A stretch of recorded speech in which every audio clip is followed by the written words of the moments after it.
Hi all, welcome to another Chess 24 Banter Blitz. So it's Sunday, 12:30 PM UK time. I'll just mute over here, and I want a warm-up challenge. So I've seen Audisto has challenged, but I'm going to delay that for a moment.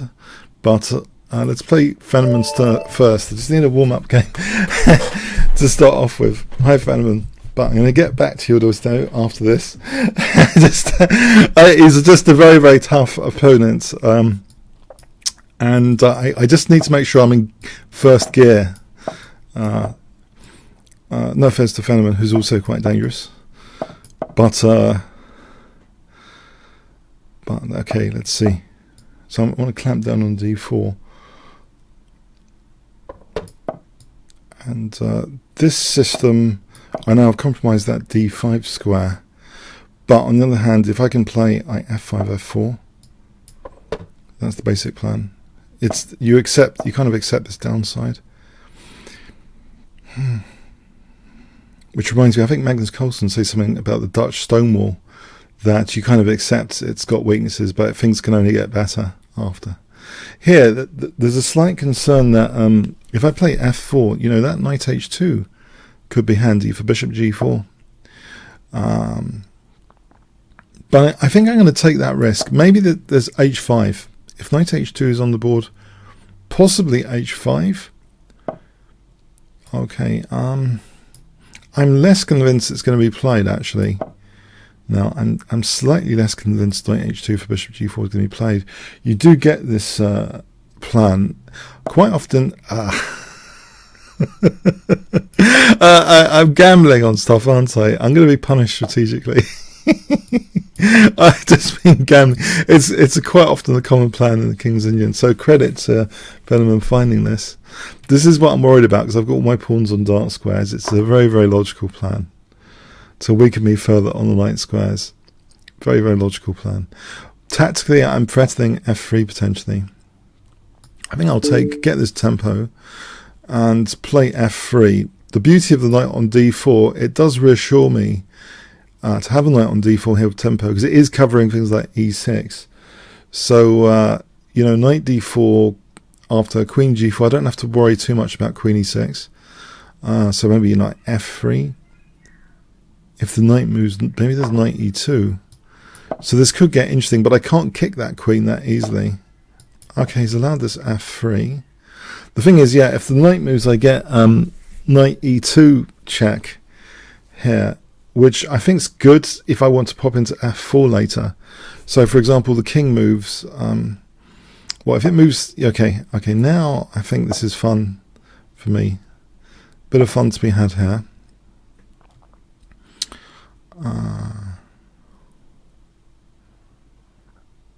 Except it's not that concrete, is it? Yeah, maybe bishop f6 and try and blast h4 down. Now knight d5 could be a nuisance. Knight d5. Bishop takes, pawn takes. Gives king g3 as an opportunity. So queen d8, king g3 would defend there. Otherwise that would be quite dangerous. The immediate knight d5, if I want to keep on this diagonal, bishop d8, but it's not ideal. He could take on d4 and have a monster knight, actually. So actually, I'm thinking knight e2, force him to sack the exchange. I should expect this exchange sack. But I don't want to be left in the position where, you know, bishop takes this gigantic knight. Okay.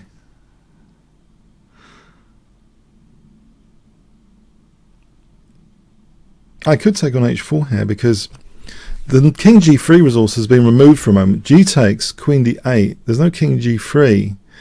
There's no king g1. There's knight e2, queen h4.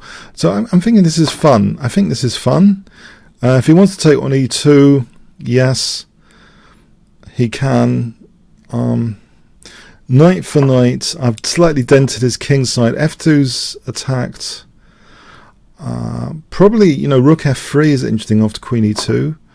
If takes, I can double rooks, rook f1, g3, hg, queen g4 threatens potentially rook f2.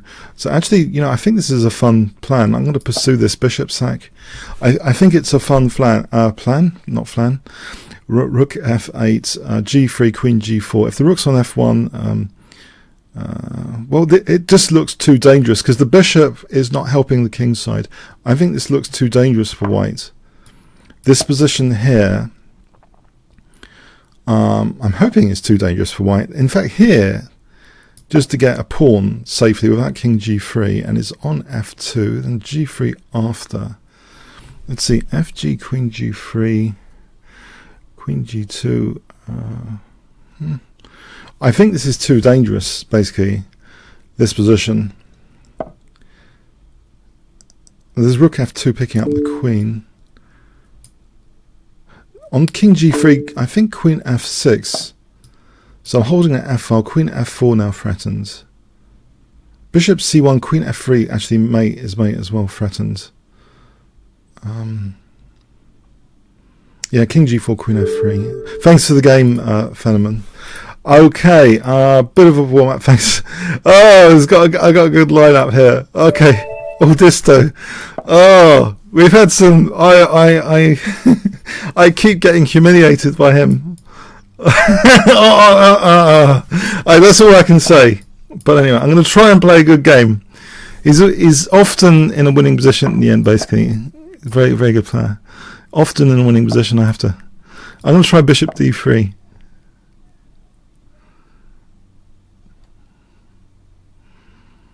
This is a bit of a surprise move, bishop d3. I'm hoping he's giving me a little bit of fun here compared to the other lines, if you know what I mean. Do I want to keep things open? e5, does he get a good French defense? I'm not convinced. I remember an early Alekhines game. I seem to have two windows for the same game. Okay.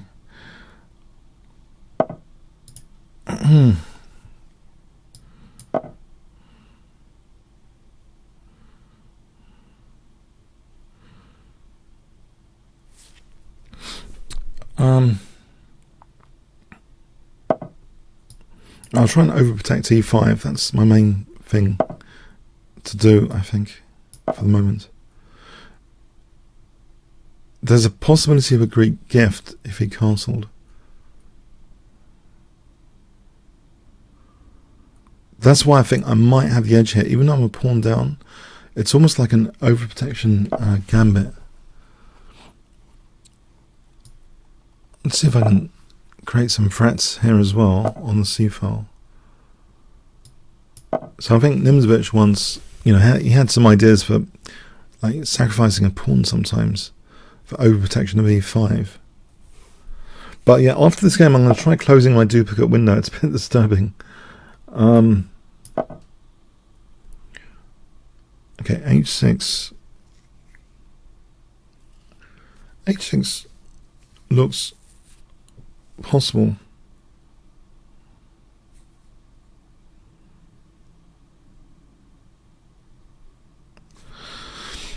h6 looks possible. Yes, unfortunately. Right, can I go in for queen g7? Or is that a bad idea? Queen g7. Does he want to castle queenside? Yeah. Try and open up the c file then.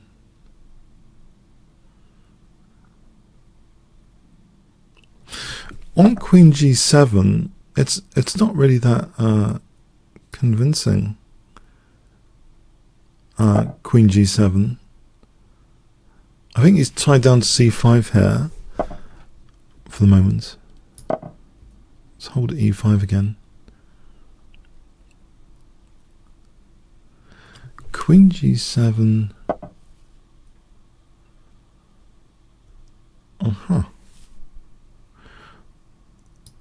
I could try it. I don't know. See, there's a rook tied down. Or am I just going into a self pin?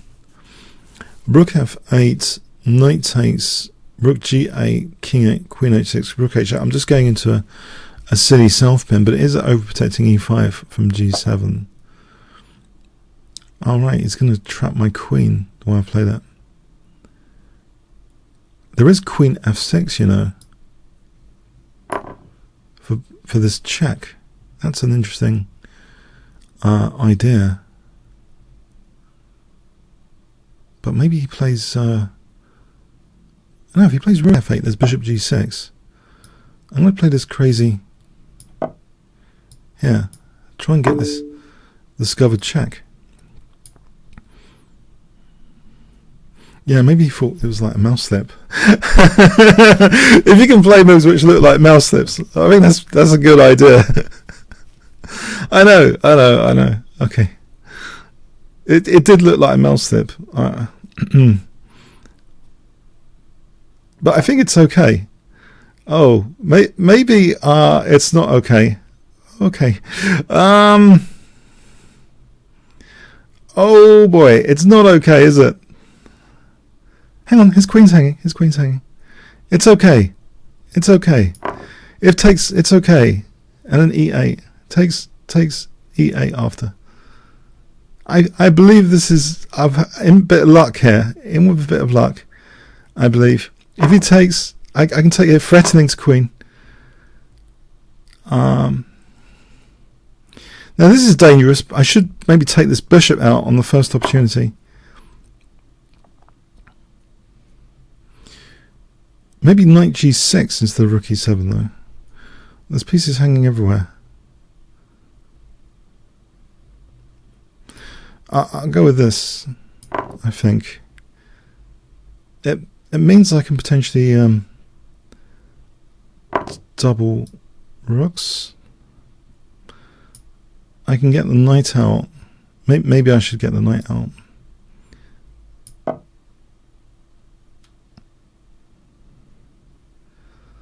I don't know if that's asking for trouble. Actually, I could have played knight g6. I know. I think knight g6 was plausible.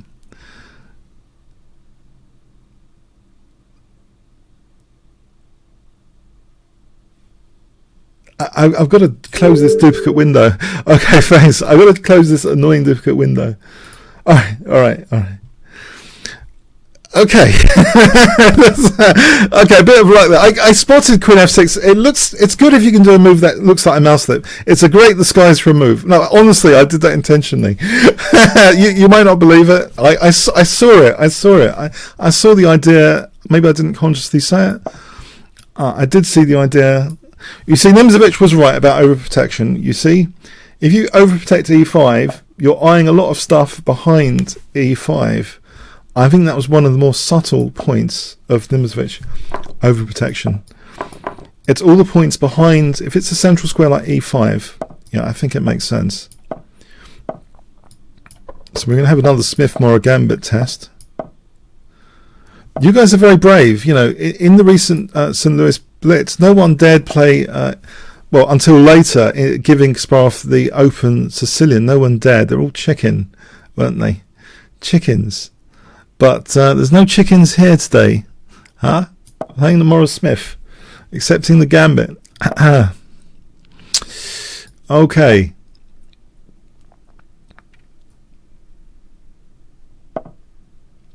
F6. Did you know Tigran Petrosian? F6 reminds me of a story. Did you know Tigran Petrosian has a massive plus score against the Dutch defence? I feel like I need to review all those games at some point. Just to see, because the Dutch defence creates weaknesses, so he's really good when people create weaknesses, and that's why I bring this up. I feel I've got to analyse more some Tigran Petrosian games. Because we have the luxury, we can skip all his draws, because he had a lot of draws, but we can just look at his wins. So that's a great luxury I think we take for granted. If you want to analyse a great player, we're skipping the draws. It's a great time to do that. Okay. So let's see. Knight I'm probing e6.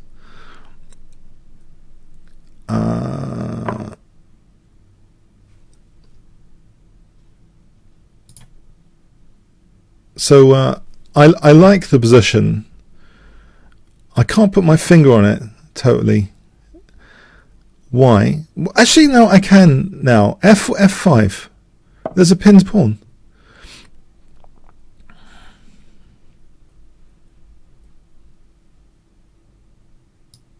I want this for knight b6 to take out c8 to make this pin more painful. F4, F5. So being able to take out c8 is a very useful feature here. So f5, take out c8.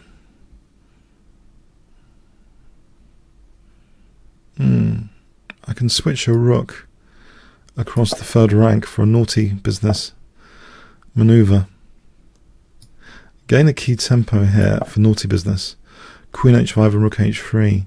f5, there'll be a queen sack possible. Queen takes rook h3 mating. If I can slice open this diagonal. So let's see how this works.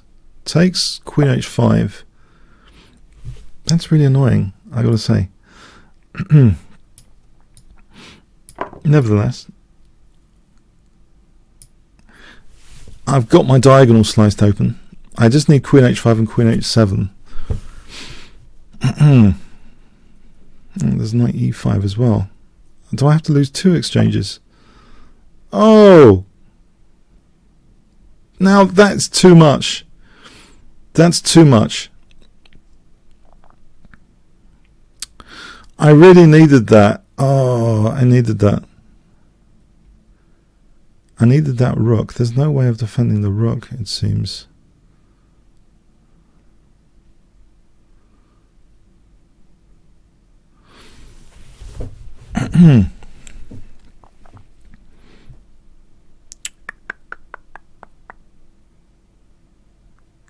Okay. I have to go in. I have to keep a rook on the board, so one rook has to be sacrificed.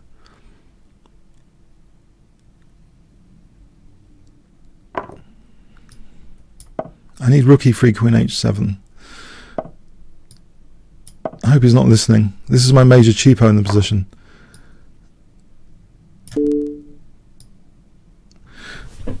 Yep. Thank you for not listening. Oh, I'm sorry. This is the one I wanted. This is the one I was going for.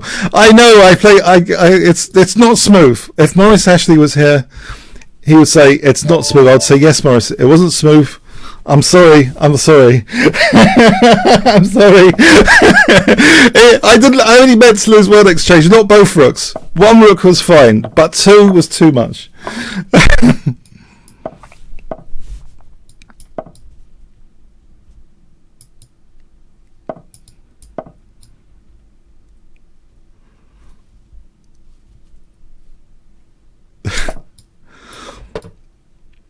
Anyway, that reminds me of a famous Mikhail Tal expression, which you may not have heard before. He aims to sacrifice his queen, then his rook, then a bishop, then knights, then pawns. It's in that order. That's his major thinking algorithm, from one of his quotations. But he's much sounder actually than people seem to think. He's very sound usually. You would have to be a supercomputer to refute Tal usually, or Cautionary. Cautionary had a good record against Tal. So I don't like annotating those games. I don't think they went down very well.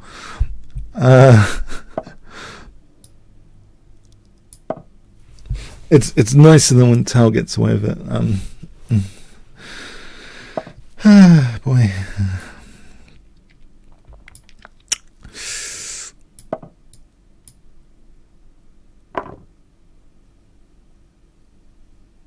Don't tell me.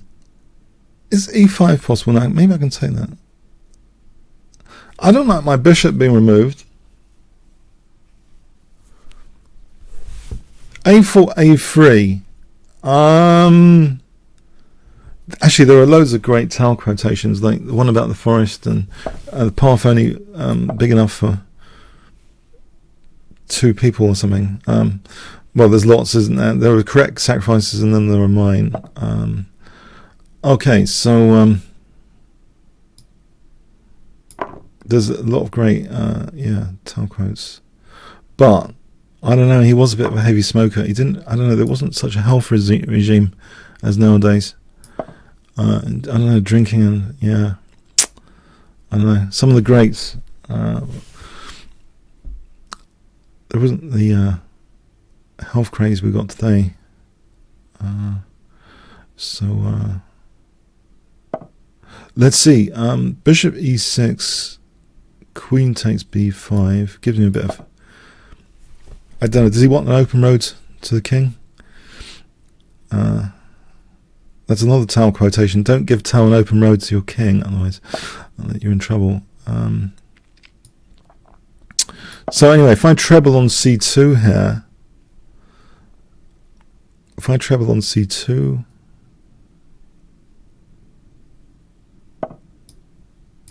how is c2 protect? Oh, rook h2. Yeah, interesting. All right, b3. I'm going to try and blast down this c file.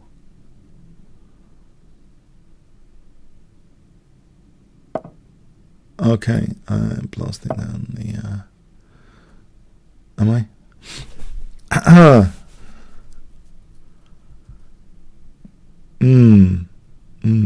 A file. The problem with this position, every time I take, I'm giving a resource across the second rank, a defensive resource. So in other words, I should probably only play this at the right time. So if I build up on the A file first and then AB, I'm giving that defensive resource. But there's bishop b3, I think, after. So assuming I can double, then AB, CB, protecting A2, bishop b3. Knight b4, queen b4, I'm holding the rook. F5, AB. I'll be mating after you took there. Queen a2, king c1, queen a1, mating. So I think this looks mega dangerous. This position here, I think it looks mega dangerous. He can defend laterally. In fact, rook d3 doesn't help because that one's defending. But bishop b3 here looks the more dangerous. Yeah, that sneaky rook on h2 trying to defend. So check, check, knight b2, rook b2, king d3, rook d2. Okay, here there's bishop c2 interference move. King a1, there's b3. Oh, it's check, but it doesn't matter. I think bishop c2 or just taking on d1. Queen takes, then b3. Then if knight b3. All right, what's like incisive here?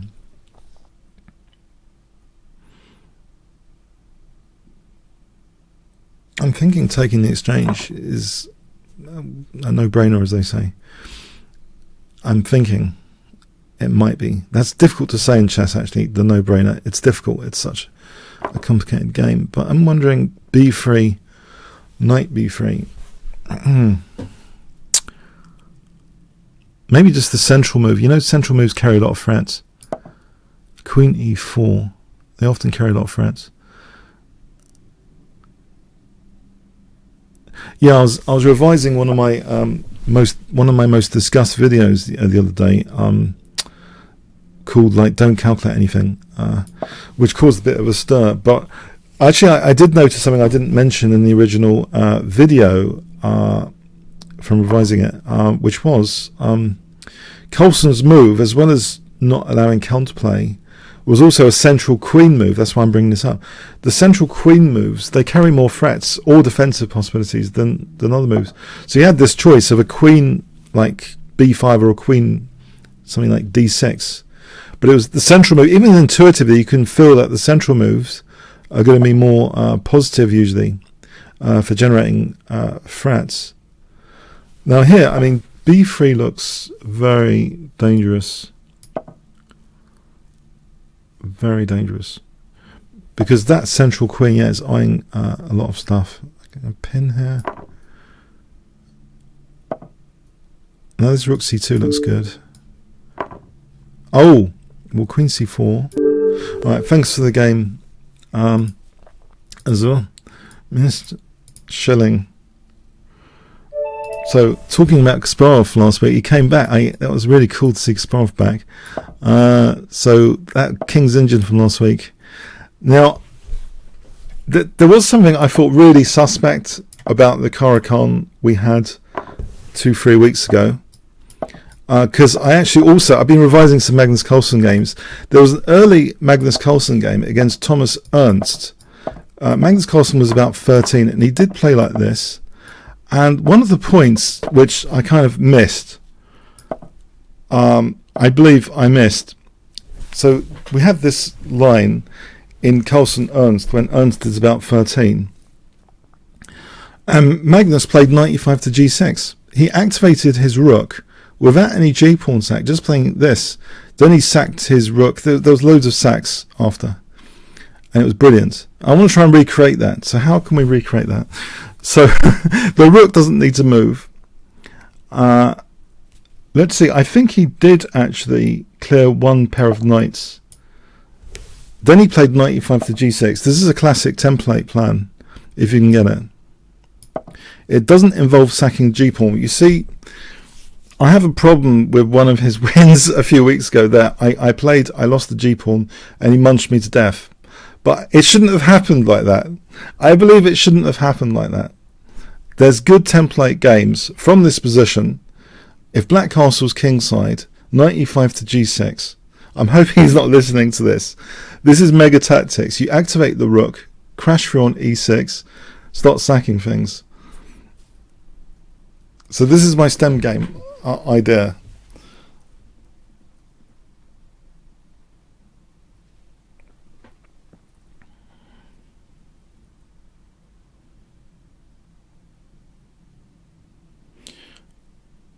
But is d4 vulnerable? He's thinking here. I might need to defend d3 first.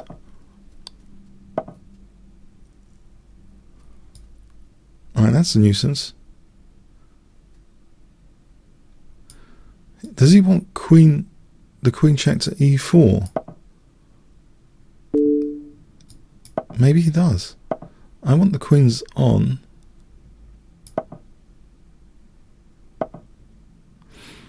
Alright, it's taken a real different route of its own this game. I'll play knight. No, I'm not.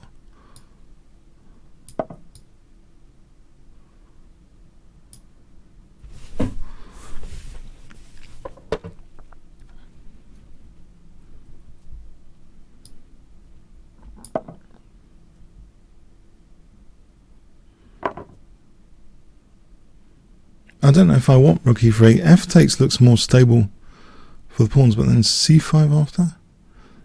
d5, he can actually nick my c pawn. Maybe this is, as long as there's no bishop g5.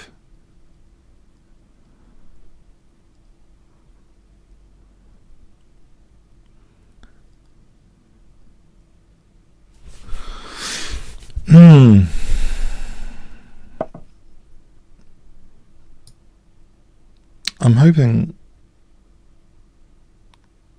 Hold on. I'm going to give him this h pawn and stop bishop g5.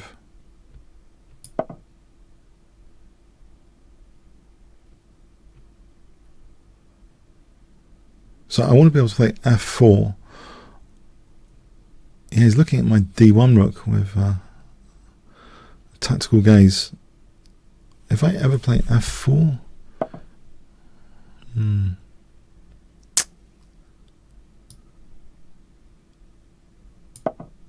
it's uncomfortable, isn't it? Because of this gaze.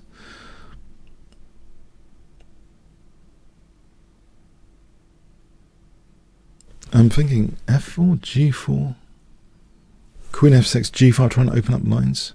Is that going to happen though? Because tactically I could get blasted. There's some liabilities here.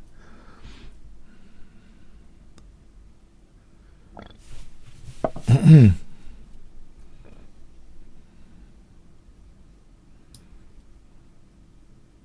think I want to lose the knight.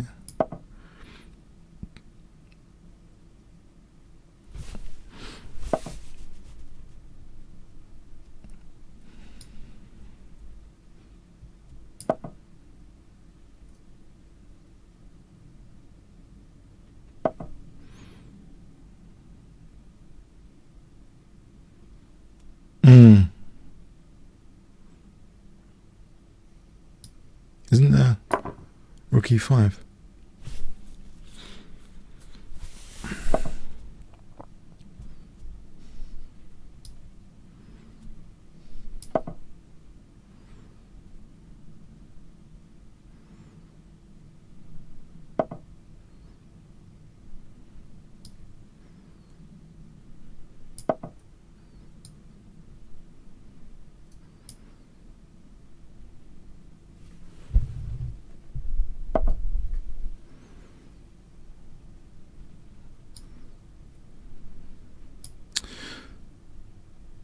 Yeah.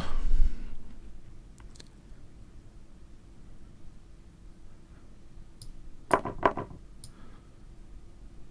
don't really want to get mated.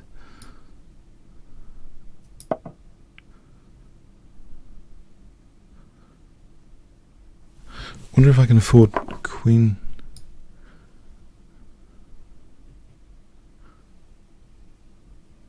A queen move anytime soon?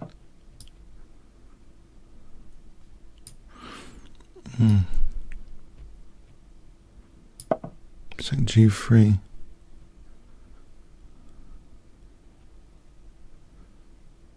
Is there a possibility of b5? Oh, okay. I've got 3 to 2 there.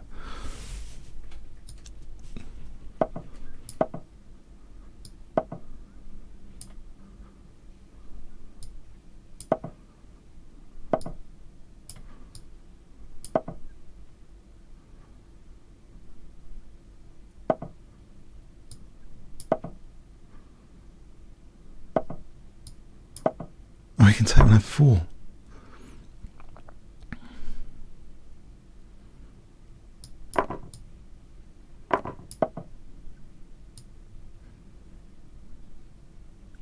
Rooks behind pawns.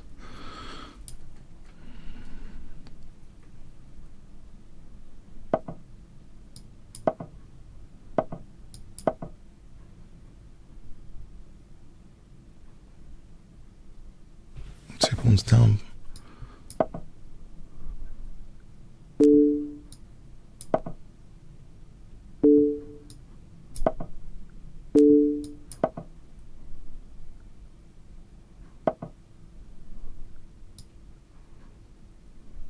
I think I have to keep things connected.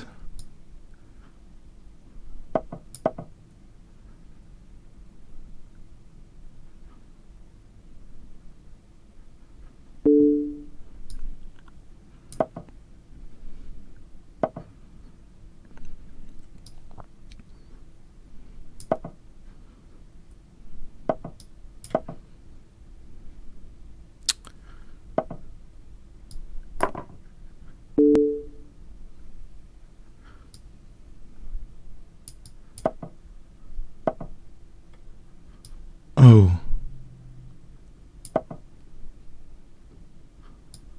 I think it's pre-move time. If I can... I don't know what I can do here, though. I'm just dropping all the pawns, aren't I?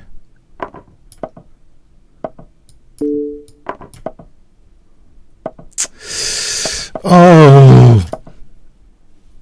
That's kind of annoying, losing all the pawns.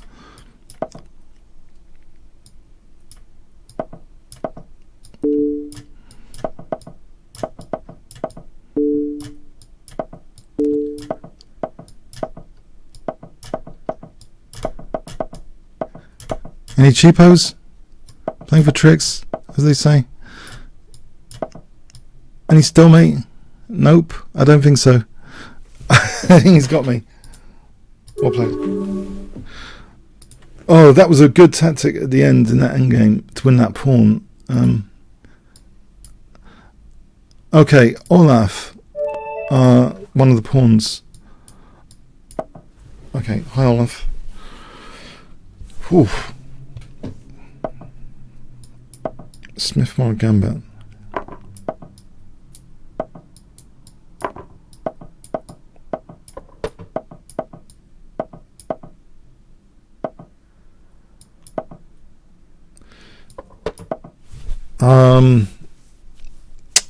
Alright, F5, Queen E2, F5, H3, H3.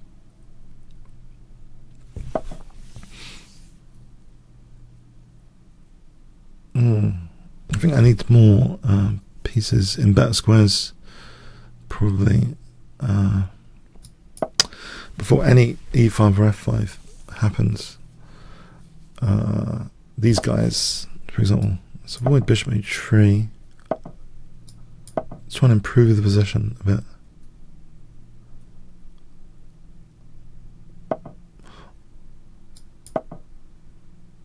I think the knight can come to F1 here. That is slightly weakening his pawn chain around the king.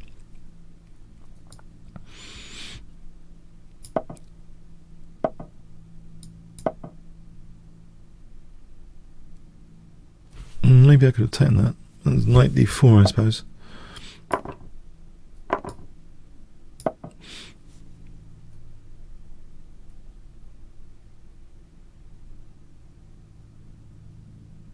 The time might be good soon for F5. The thing is with F5, the E5 square is yeah, it's too good, isn't it, for that knight? What about E5? Take away E5 and then F5. Let's probe the queen to cause a bit of panic there, or not, as the case may be.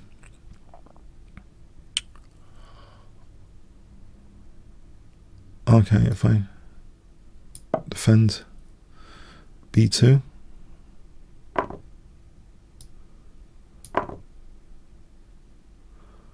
he's isolated my pawn. I'm thinking E5 and F5, just to make sure he doesn't. You can't use that. It's like in a Benoni thematic move. Sometimes E5, then F5.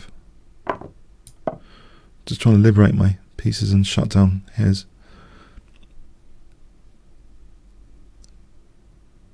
So the pawn structure is the fundamental constraint of the pieces, according to well, in Simple Chess. There's a classic book, Simple Chess, so by Michael Steen, and so I'm hoping this bishop's good anyway.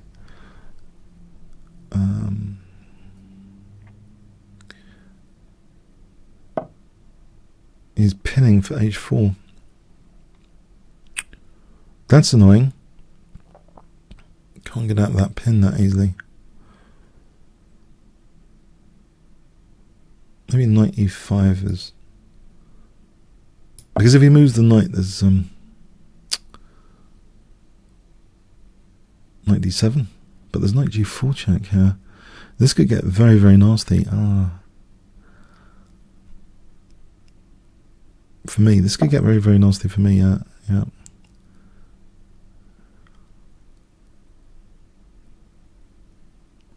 He's simply using that pin.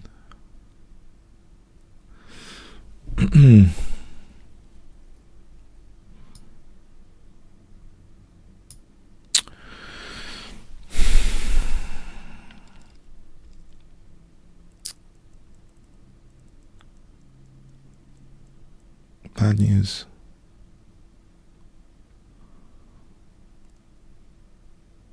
This is bad news. I'll try this. Light sack.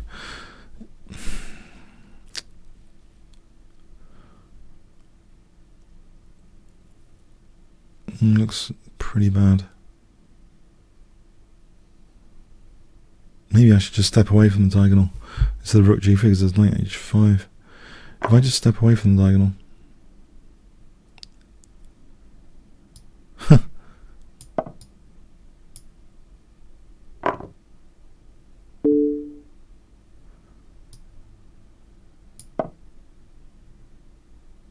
This is not good.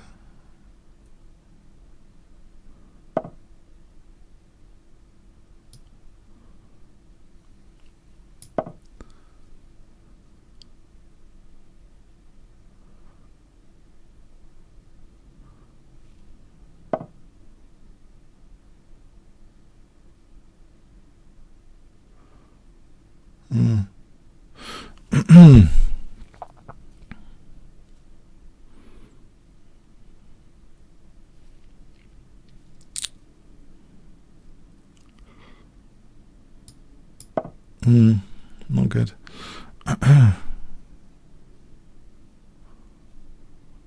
Maybe if I take in Queen e6, it's optimistic if that happens.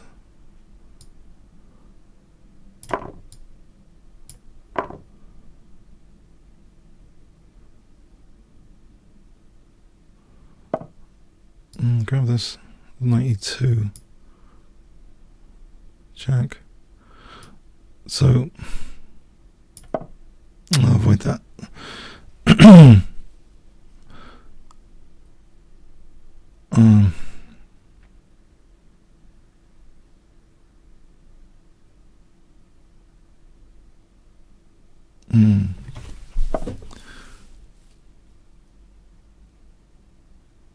Let's sort out the back row or something of this. Try and close in the bishop. It's really mate now.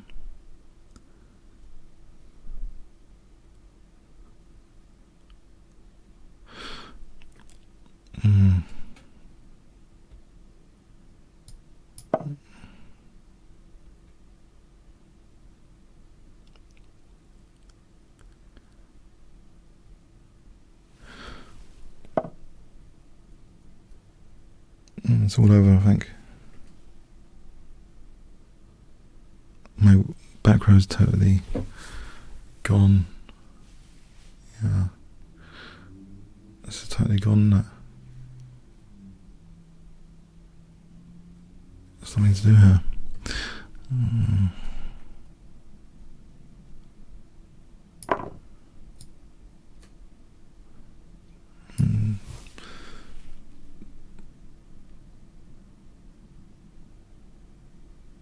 Anything, two pieces of the queen. I'll probably get mated very quickly, but let's check this out for a moment.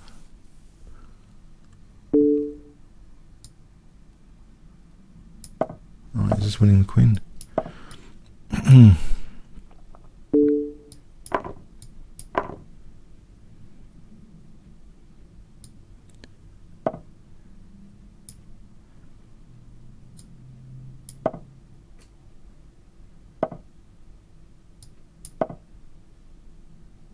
I don't think there's any major cheapo.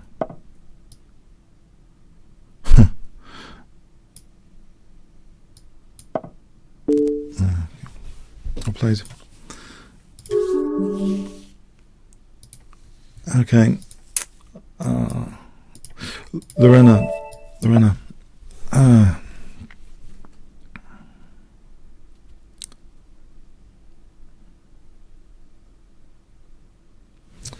Yeah, I don't know. Never got an attack there. I thought I'd get an attack, but that pin was nasty.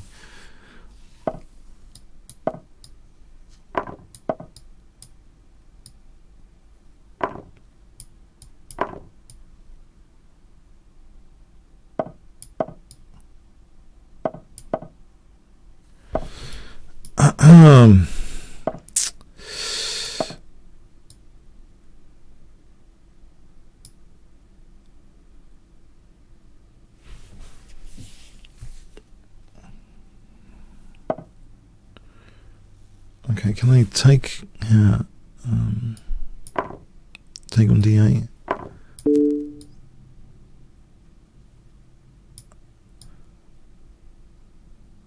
Take on e5.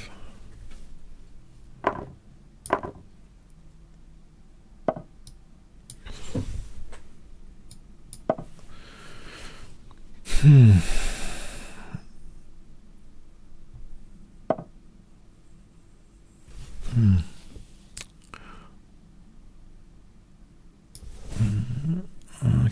I'll maybe stop b5 here. Is a good idea.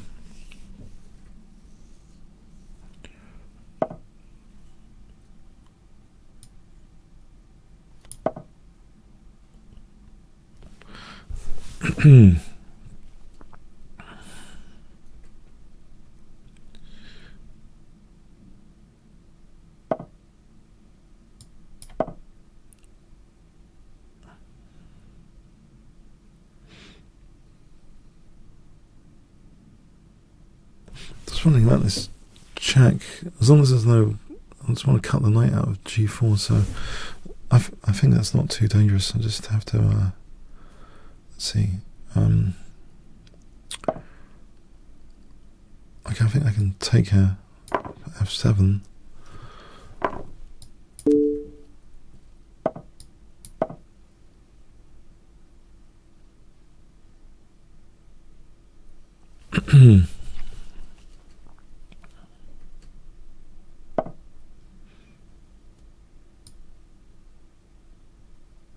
I can hit the bishop.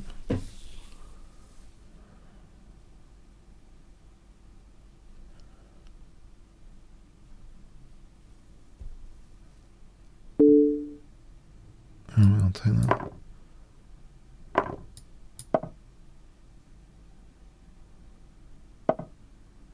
Okay, I'll take that. Thanks, Lorena. Thanks.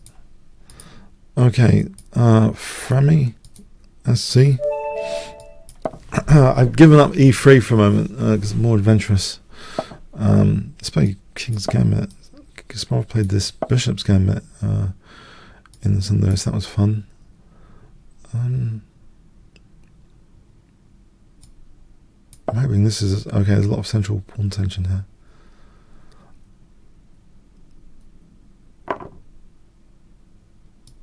The check is not without too much bite, I hope, because that pawn on e4.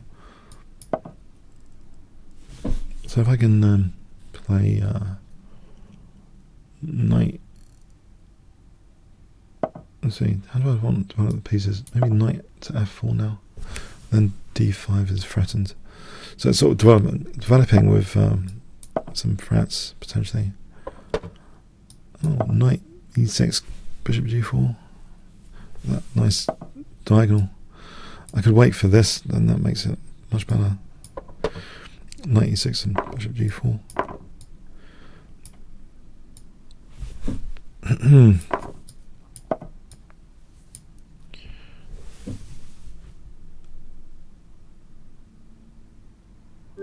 Oh, face the game for me. Okay. Funny nickname. Ale. Yes. Oh, funny nickname. Anyway, okay.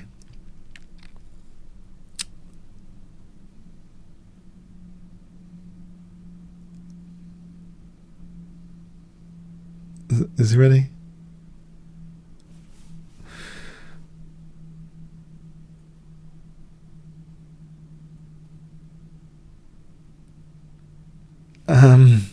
Alright, might need to abort this one if he's not around. Maybe challenge later. The Henker.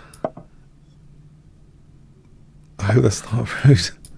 When I say it, I was a bit worried.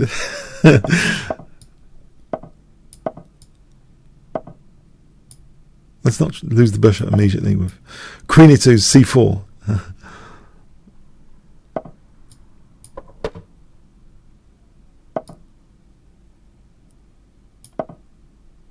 Maybe there's this. Let's try and shut down this b7 bishop.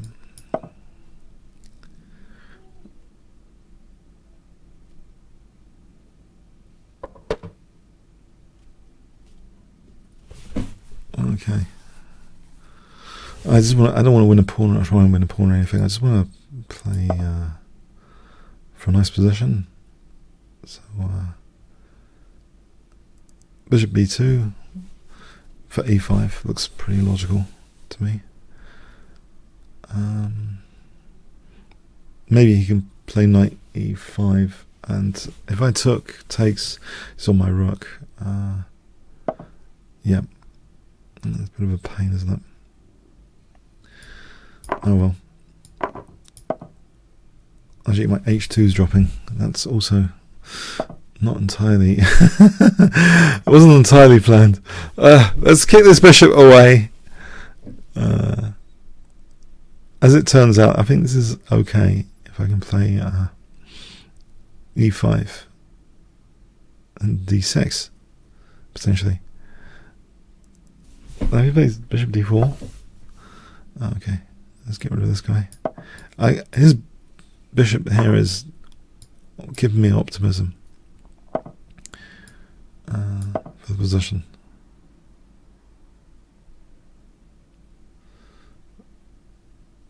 So queen g3, knight h4 to f5.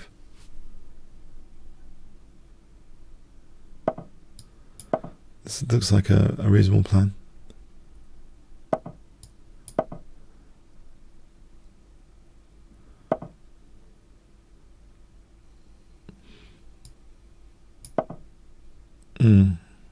Essentially giving up the e5 square, but I want to open up this bishop.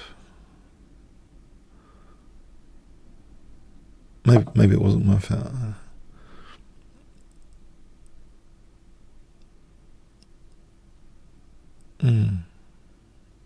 Alright, I'll just squeeze here.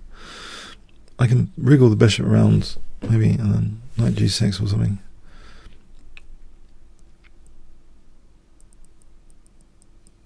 Or arrange this sort of, thing. Queen g4, rook e3, rook g3. Bring the other one in. f3, h3, then knight g6 after. That sort of thing. There's a pin there, though. I have to assess this pin on queen g4 and g6. So maybe I'll do the rook moves prior to the queen move. I don't want that pin necessarily. Right now, yeah, I could risk g6.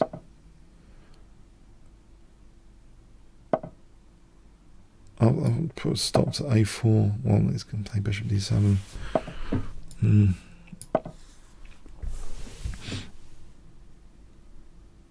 bring this other rook to g3 and then knight g6.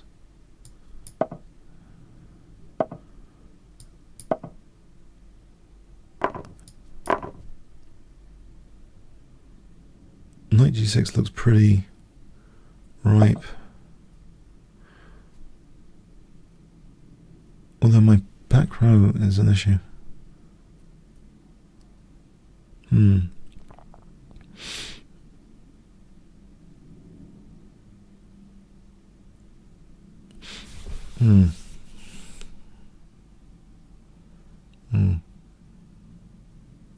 Does knight g6 do anything?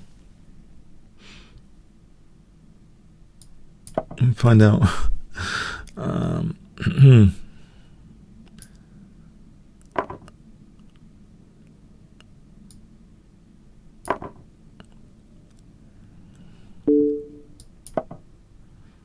Queen could come in.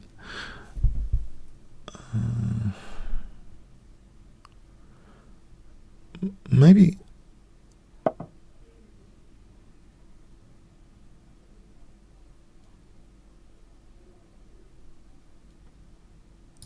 Should take when you get this queen e2.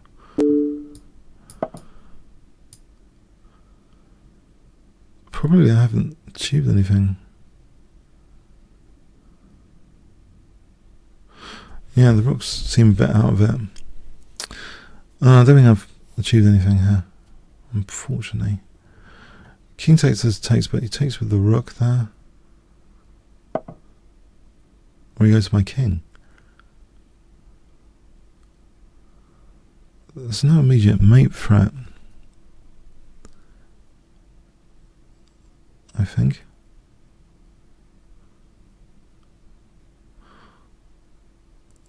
So can I not just play knight e6?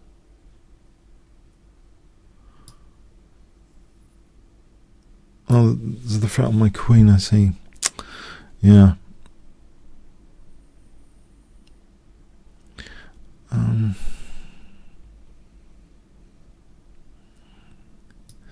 Alright. Rook d2, I'm hoping. Queen g1, king could move. Rook a2, rook d2.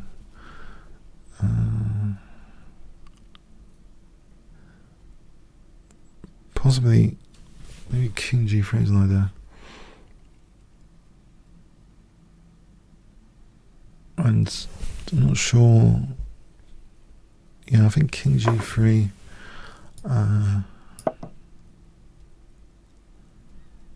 is fairly. I'm hoping it's safe enough.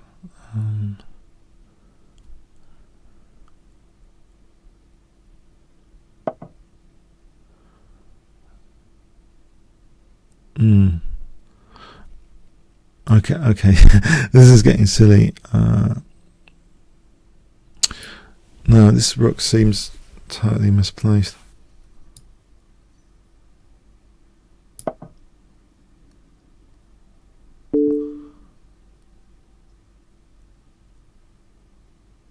Can I play queen?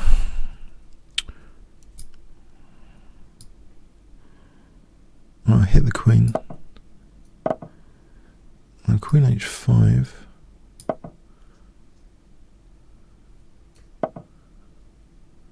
Right.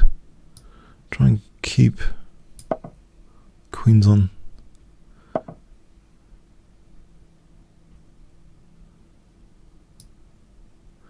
The G file.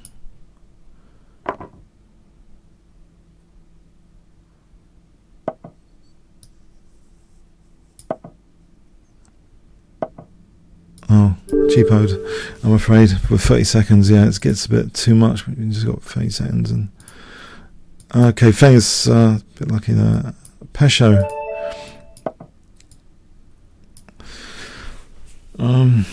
Yeah, I think I had misplaced rooks, basically. I think if it was a longer game, I wouldn't play so... I would hope I wouldn't play so risky. Rooks were misplaced really badly, which reminds me of a little story, actually. Plaskett, right? The year before he won the British Championship, he did a lot of attacks with his pieces decentralised. And the next year, I think he learnt his lesson and he won the British Championship. So that's my little story. The centre's really good to have control over. You can be influenced by the lure of attacks, and maybe I should have been punished there. Decentralising, but I got a bit lucky there. Maybe d6 for queen e2. In fact, you know, queen e2 here, change the move order, because there he's got king f8, but here I have d6. Oh no, but he's got queen e7. It's not so easy, is it?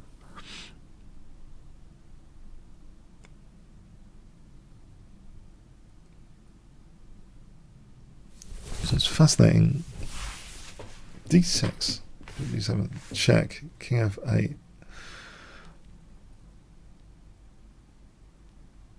What am I thinking? Okay, I should really move. I mean, it's only a 5-minute game. It would be nice to see all the various move orders here for how this could be exploited, but the clock's ticking.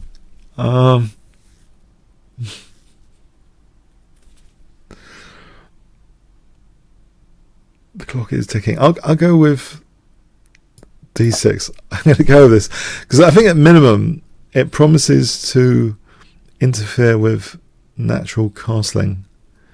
At minimum, if it's at a minimum threshold for like the motive behind this move, but it's only king f8. It's no big deal. Bishop g7 check, king f8. It's no big deal. I mean, one wants to play as effectively as possible, but okay, there's a loose rook on here now, and I can use that pin. Actually, the check that I mentioned before, it's quite dangerous here. The king hasn't got f8 here. It's blocked. Yeah, I've just noticed. Okay, I think this is good news. Oh boy. Okay, threatening knight d5 now.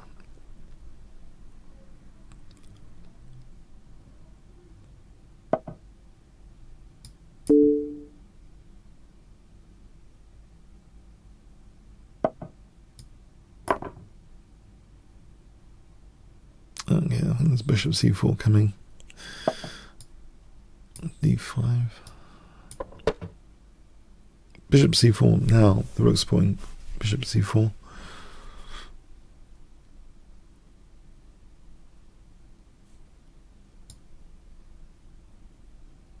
And yeah, I think yeah.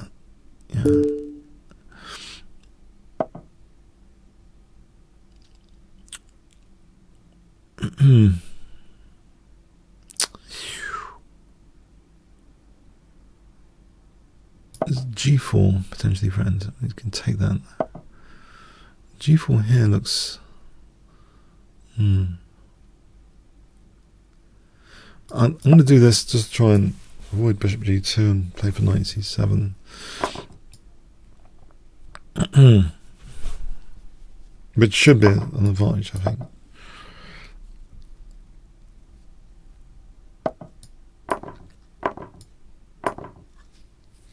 That's a knight f3 and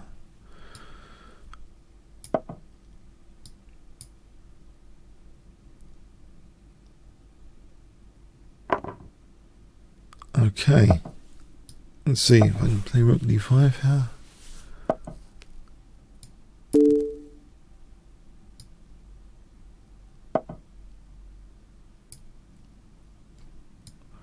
Oh, that's checkmate. Okay, thanks. Pleasure. Lord Iffy.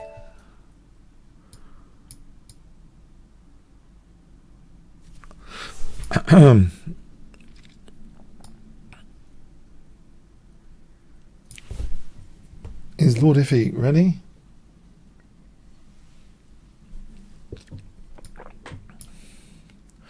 I got my Kenko here, Kenko Riches. Pretty cool.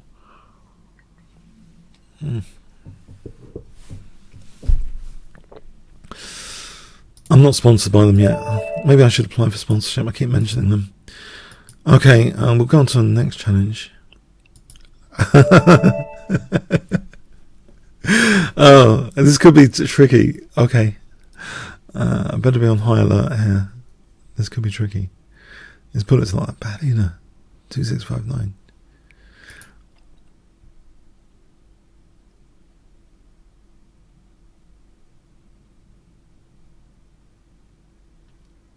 I'm not sure he's ready. Okay. Oh well, look forward to that. Okay, maybe another time. Malt's coat. Is anyone ready? Is anyone ready? No one's ready to. I don't know. Is there a system problem? Should I be waiting like 30 seconds or? Oh, okay. Okay. Here we go.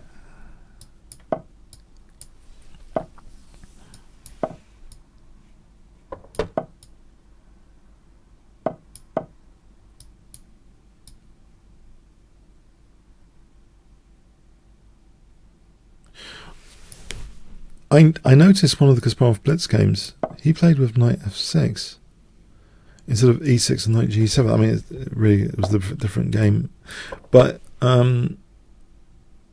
it was just interesting anyway. Against Caruana, I thought his plan. Well, maybe it was pretty bog standard.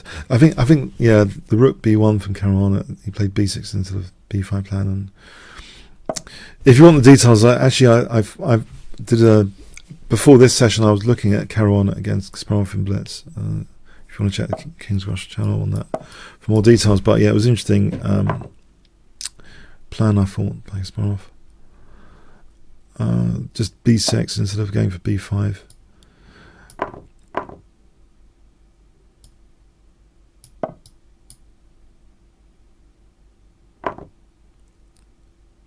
So let's see. I've locked down the the backward pawn's been locked down, basically.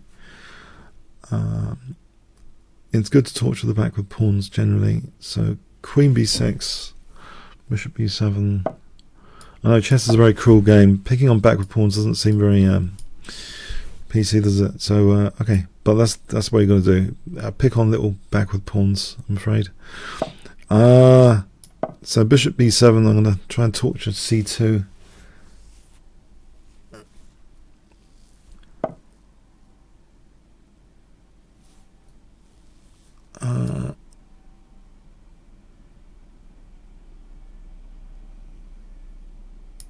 Sorry, have I got any challenges from non-premium? I'll clear them just in case there's any accident. Decline here.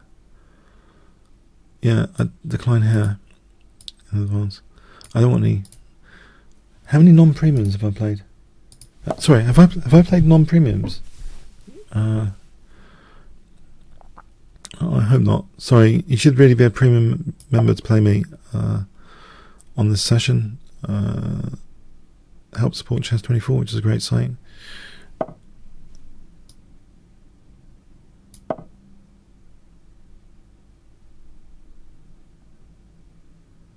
Okay, if I double the rooks and then maybe... Oh, okay. I wanted to double the rooks. Maybe treble after. This looks like a classic. Lockdown. This is also a dislocated pawn here. Forget the backward pawn. There's what I call kind of disconnected pawn or dislocated. It's an easy target. In fact, I think it's going to drop off.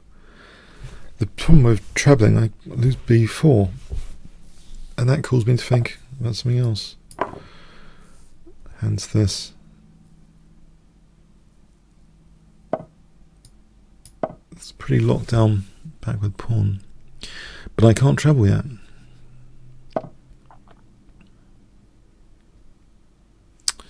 No, b4 is the issue.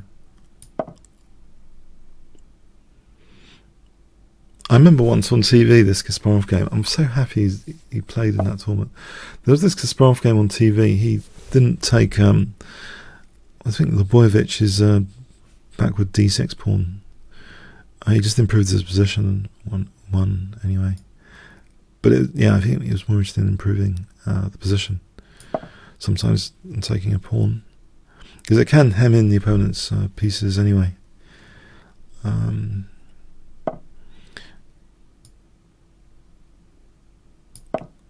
I'm hoping this is just a good controlled play at the moment. If I can control, just reduce the opponent's counterplay somehow.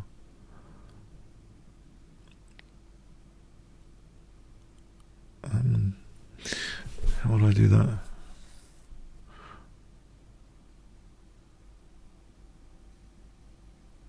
Maybe h5 is good to dissuade. Might encourage g4. Never know. No, g4 takes. There's rook g5. Just to try and lock down pawns is one little default plan towards the endgame. If you can lock down pawns. Okay, I'm going to take that. En passant. In passing.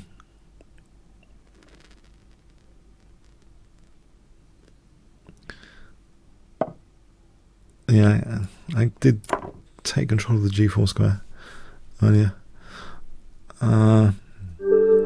Thanks for the game, Maltco.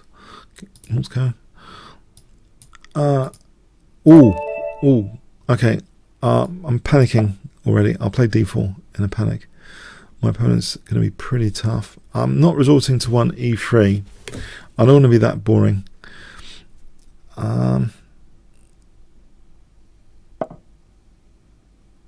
It's this trendy way of playing the London system.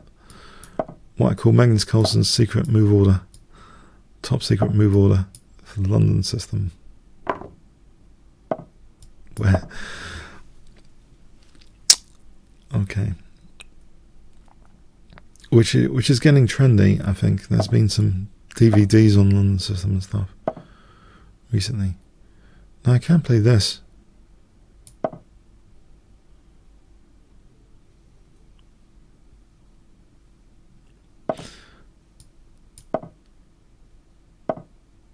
So I've kept that torturous London system bishop on f4, but this one's going. Let's get him to take. I don't want to give the opponent dynamic pressure unnecessarily.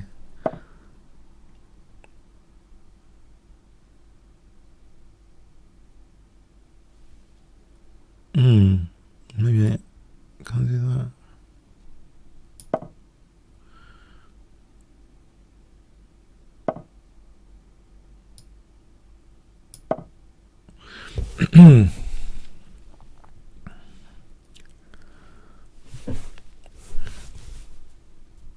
What's happening here? One thing that could be interesting is trying to take this off with the knight. But the problem is, bishop takes, he's got knight takes. Is that a problem? It is a problem. And this HG after. Bishop e4 hits the bishop. Knight takes, he takes on e4.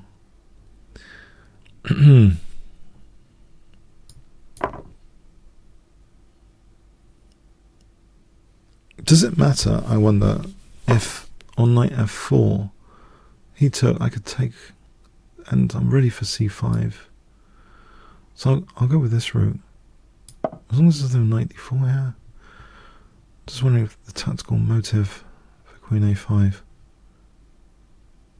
If I get him to take, it slightly improves my position. To take his mistake is there's a video on YouTube by this Grandmaster Smirnov, and sometimes he's right that you can get the opponent to take and you get a small bit of something which you wouldn't have. And okay, usually, let's see,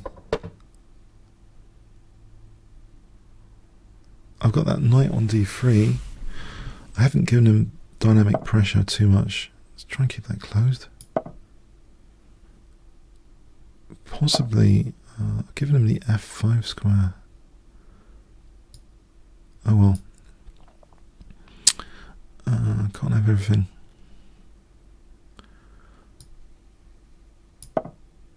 Knight f5, queen f4, I hope, is plausible. My knights can be kicked, possibly. I'm unclear. I need to know where he's castling, really. Can I kick this guy out?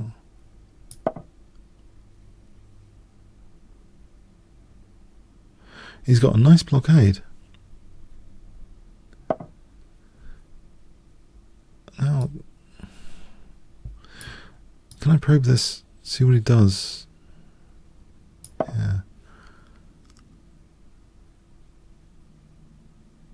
Yeah, he's got a nice blockade. In fact, maybe I should have played h4. I don't like this h4. My queen's tied down now. This is not ideal, but I don't like h4 sometimes.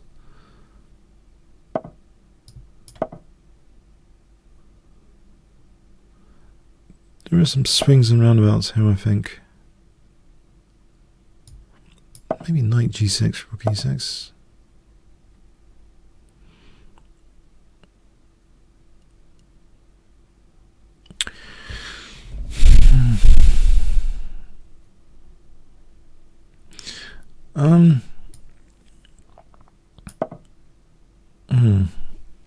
I've got that in mind, but not here. I think that knight's holding everything together.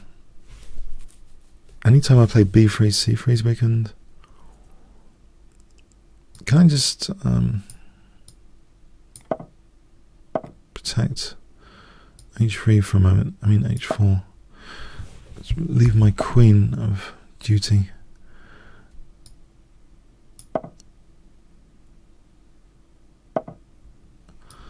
And it's not going for a minority attack then.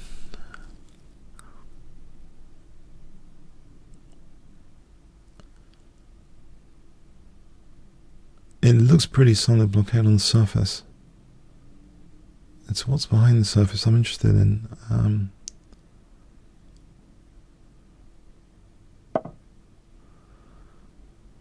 Possibly. There's a rook e6 for 96 for 98. I took, takes, take. This is what I mean. I'm interested in what's behind the surface.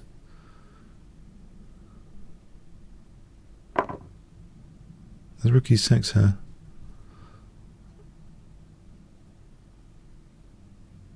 On rook takes. Does he play takes like this?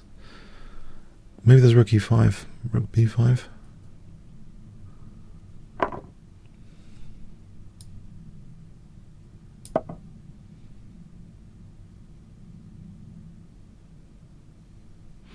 This might give me something. He hasn't used that minority attack. Oh, no. I think I should have played rook b5. I can play here just to get into the position, otherwise there's going to be nothing. Try and win one of these pawns.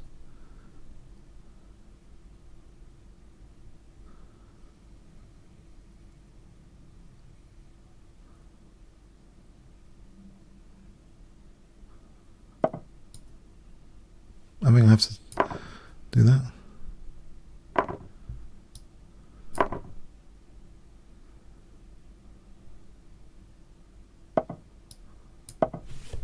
Maybe as a pin, probably rook a5 was better. And put some pressure. a4 coming up. Alright, improve my king, I think.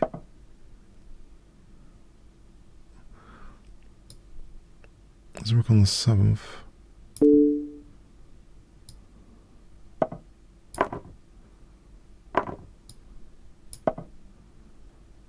I think a4 is still, well, it's handy here, but he's doubling. Hang on, he's doubling.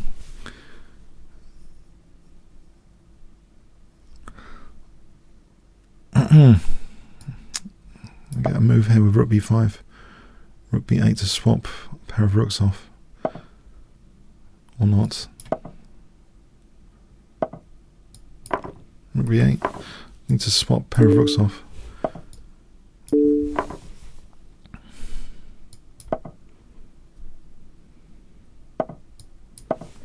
Get another pawn.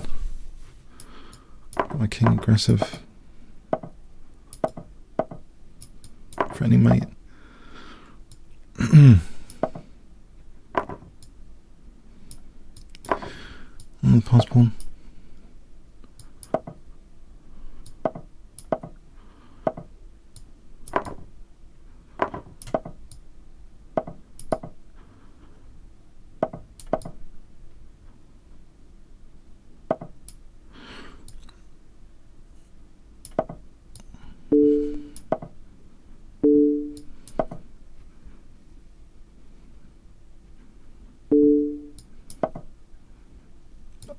I thought I was getting mated. I thought I was getting mated there. Let's just try and not get mated. It will be funny if I got mated. For my opponent, I would not be very happy though if I got mated. I had this vision I was getting mated. I thought, hold on. Okay. All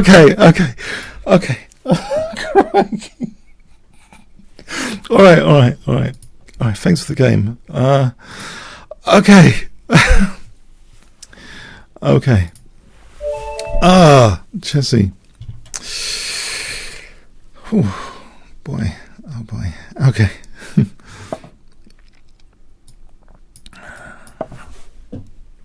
Let's try King's Indian now. No, we could have a London system. That's great. This London system's all the rage. I love it. I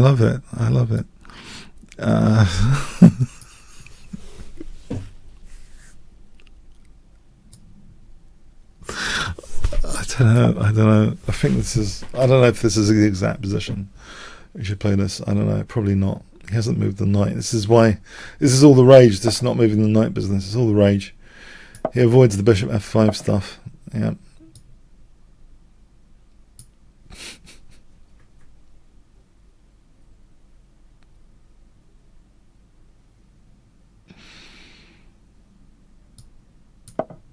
Batten down against e4, I think.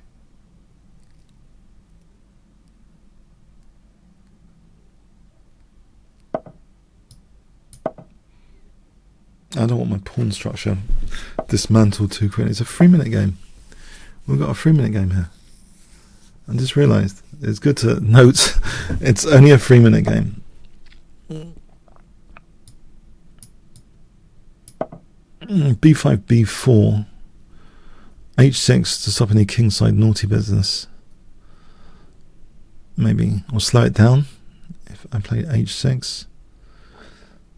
I've got to be wary about bishop sack. There's clearly a few things to be wary of here already. You can play rook h3 to g3. I can play bishop f8 like Petrosian. Maybe. Can I try and keep things closed? g5, h5, h5, g5. Try and keep things closed, basically, in all circumstances. So rook b8, b4. Maybe bishop b6, castle queenside. Trying to think a bit like Petrosian. Castle queenside to try and grab the light squares, to try and get rid of the light square bishops. It's a Petrosian-esque type position.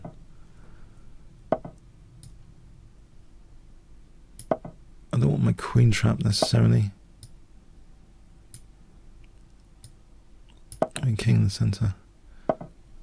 Alright, good. f5 is a nice blockade square. Later. Queen's off. I could torture that backward pawn forever. Let's get the queens off and play like... Actually, there was a bot for that game with a slow b4.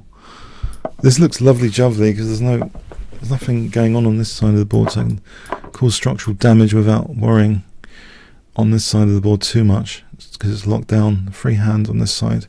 It's caused a lot of structural damage. Well, when I say a lot, c3, but it's on the same rank as the king here. Or the backward b2 pawn, either will do.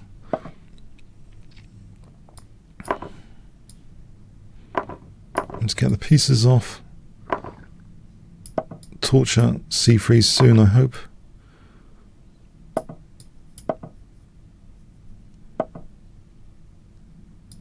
Go into that b3 square.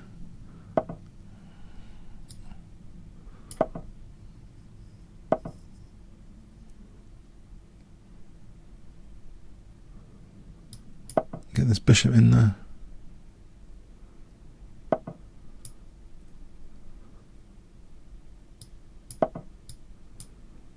And my king's got a4 to go to.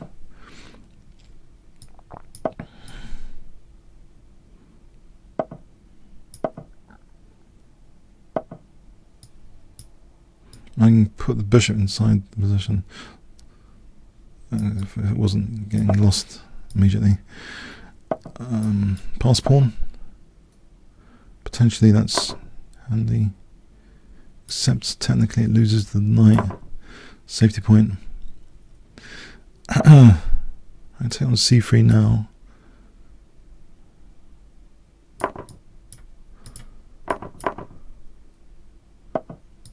Alright.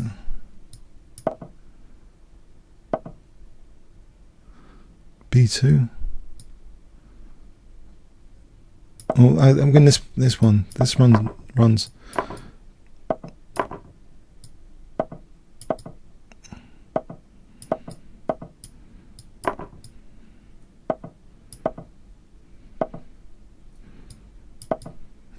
F6 plan.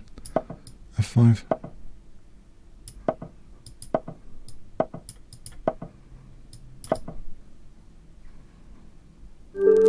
Thanks, Jesse. This is a tough one. Nearly blundered my piece there. Papa, hi. Let's play this super trendy London system without knight f3. I know it's top secret. I did a top secret video about it. You don't play knight f3. It's a new way of playing it. It's definitely got an advantage because that was the old main line where bishop f5 is tactically possible because it takes queen b2, winning the rook. But that old main line's kind of avoided with this bishop f4.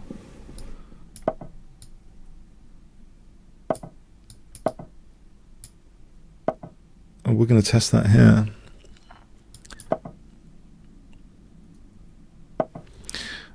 Everything you want to know about the London system in this show today. The idea of encouraging c4 is basically to hit the pawn chain later, to make d5 fragile. So if you can encourage c4, you want to later play e4, ed. That's the theme, I believe. Try and bring the exploitable base of the chain a bit more forward than what it is at the moment. You've got a whole chain from f7. If you have the chain from d5 later, then it's much better. Bishop d3 does c4.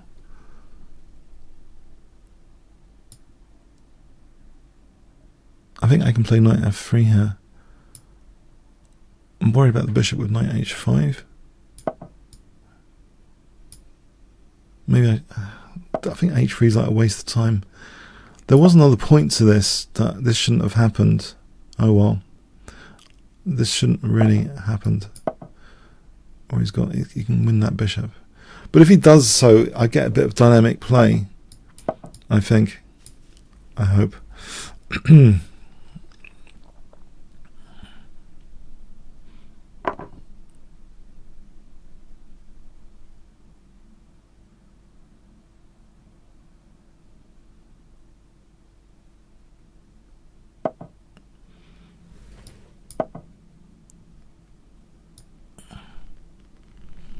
The c4 is not being played. As I say, it might mean that e4 later can break the chain more easily. Anytime I play e4 here, with that tension, he can always play cd. That's another point. So I really want him to release that tension in the position. Maybe he'd be attracted, because if I castle here, would he be attracted to play c4? Or here, c4. He can lock down, but he can weaken some dark squares in locking down. Or g5 drops off anyway. Finally, so this is what I mean. e4 is sometimes a good move, just to bring that pawn chain, shrink it, have the exploitable base here. If you can hit the base, then everything will drop from it. Let's see if I can prove this idea.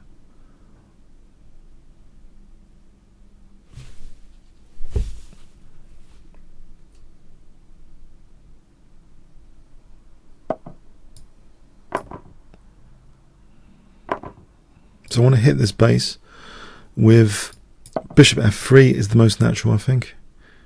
Maybe knight c2 to e3 is in that same style. There's always g4. He's got g4 coming up. Unless that gives me like the f4 square. I think he wants to play g4 there, yeah.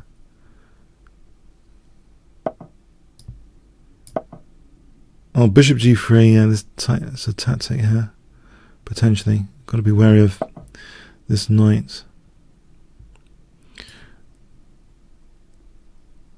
Oh, I'm not sure about this.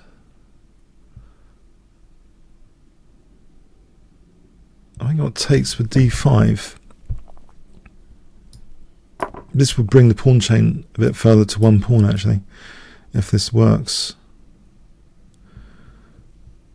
If I can get my piece back, then that pawn on c4 is very vulnerable. Actually, it's activating my rook anyway, this tactic. It's got some positional motive behind it. Activate the rook.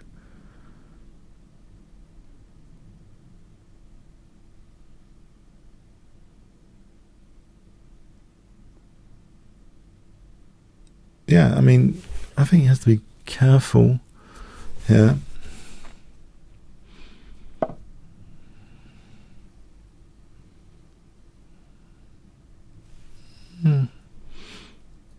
I don't want to lose that pawn necessarily. Can I?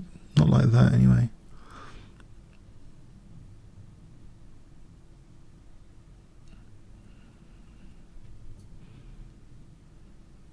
Knight takes b5.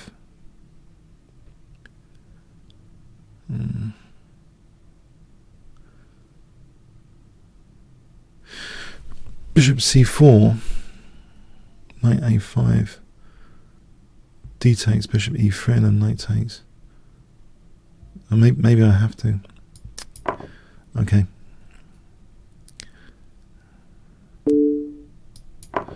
I do get this. Oh no, bishop versus knight scenario. Get rid of my backward island pawn. My rooks seem active on the d file. I can threaten a mating net. Bishop f7. If rook g8, rook h5.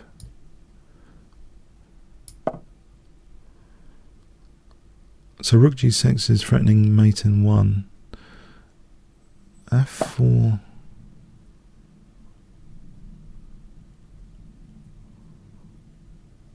Oh, that's easily parried.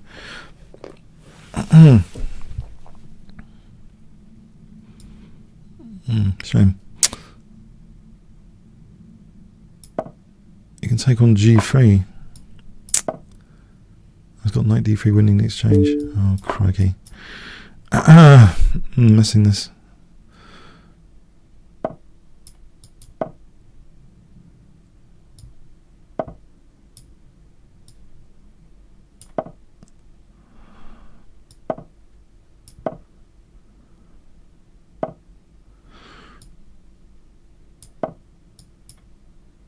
I'm gone on knight. This position's gone.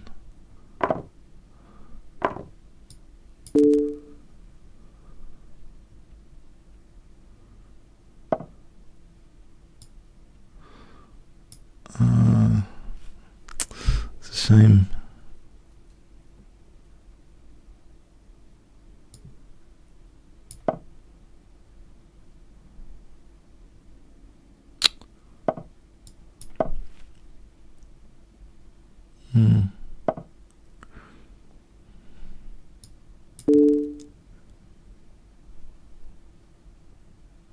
Yeah.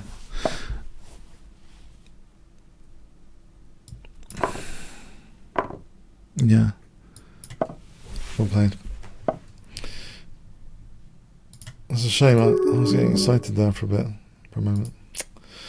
I think one more game. I mean, because I had a 10-minute disconnect, so I think one more game.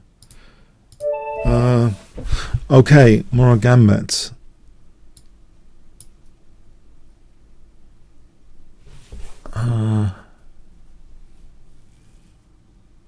Is he ready? I mean, this might have to be the last game. It's 2:10. I had at least, I think it was a few minutes disconnect, unfortunately. Alright. Okay.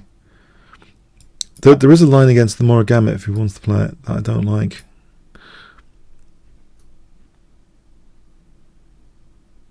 Which is d3. He does mean the Morris Smith Gambit, right? Nope. Maybe not. I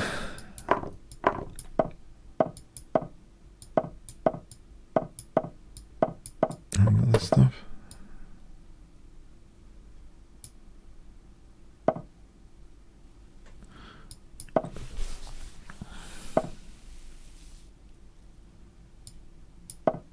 This reminds me of those short against Kasparov games. I think Kasparov played stuff like knight d7 to e5 later, and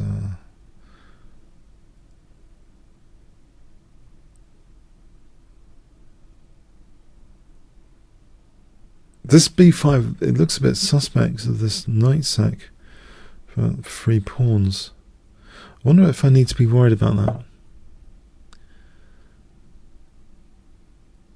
Let's check it out. If it happens, it happens. Okay.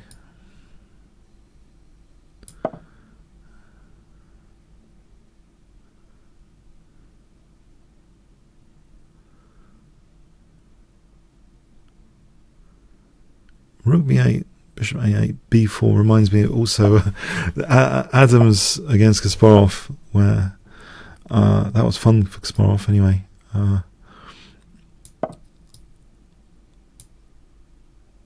There's knight e5 to c4 potentially. There's also bishop a8 and b4 potentially. Losing this pawn, well,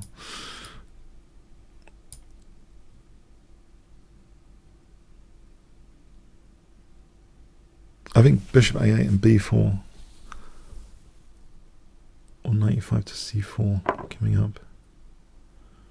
Maybe this one first, because a knight on c4 looks pretty dangerous.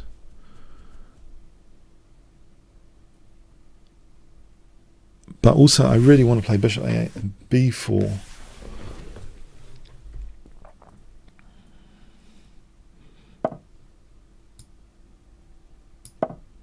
Does he want to take that? That could support the pawn later. I'm not sure he wants to take that off. Okay, did. Try to open up the b file somehow. That's going to be a nuisance knight if I can't encourage it out of the way.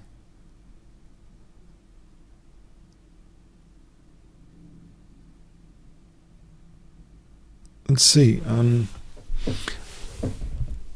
I encourage this? Maybe with rook c8.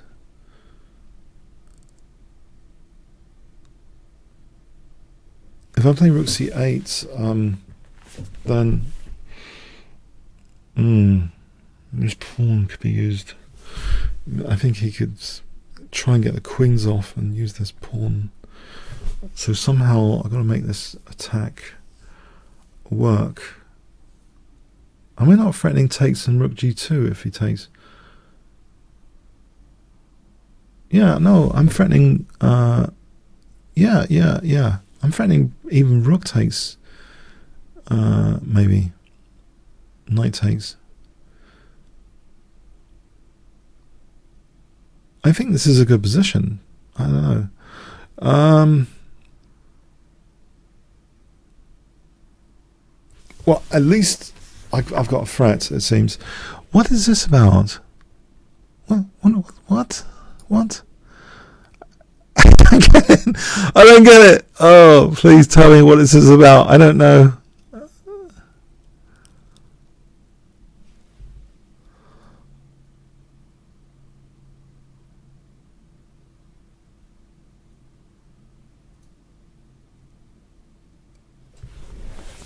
Huh?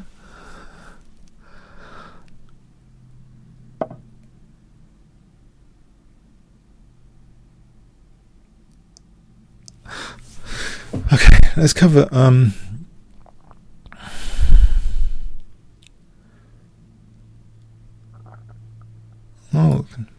challenge this. The queen's holding the bishop. Yeah, okay. I'll hold that for a moment.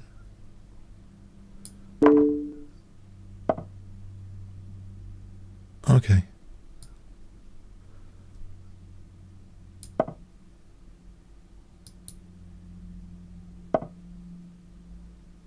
What? Why can't I take that? Oh, knight d4. So there might be some naughty business going on. I'm playing for rook g2, bishop e4 if I play knight c5. So rook g2, bishop e4. Try and aim for that trick. Tricks are a better word than cheapo. Cheapo sounds a bit naughty. A trick. Trick conjures up magicians. It doesn't. Cheapo conjures up hustlers, I think. Okay, but anyway, let's get back to the game. So queen takes e5. With the trick, rook takes g2 in mind. My entry points are covered at the moment.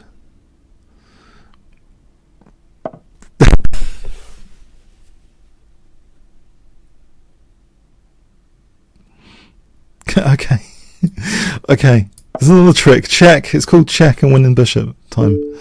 Okay, he hasn't got a dark square bishop, so that's good. My dark squares are better than maybe. Okay. Try and open up the lines here. Well, there's rook g2. Rook g2.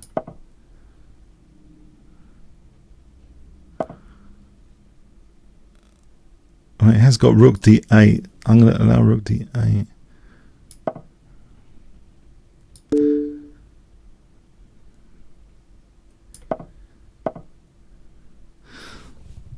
Okay, he's got queen f7.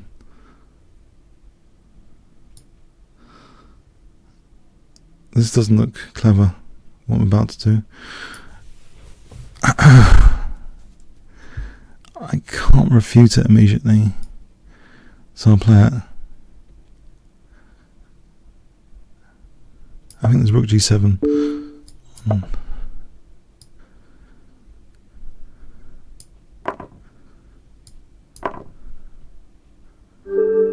That's a bit scary. Okay. Okay, on that note, I don't know if I'm losing here after that. I did miss this light square attack. Okay, that was a tough opposition. I think average opposition was high this week. So I'm happy to win a few. And well played, everyone. So, okay, have a good rest of the weekend. See you next week. Thanks very much. Cheers then.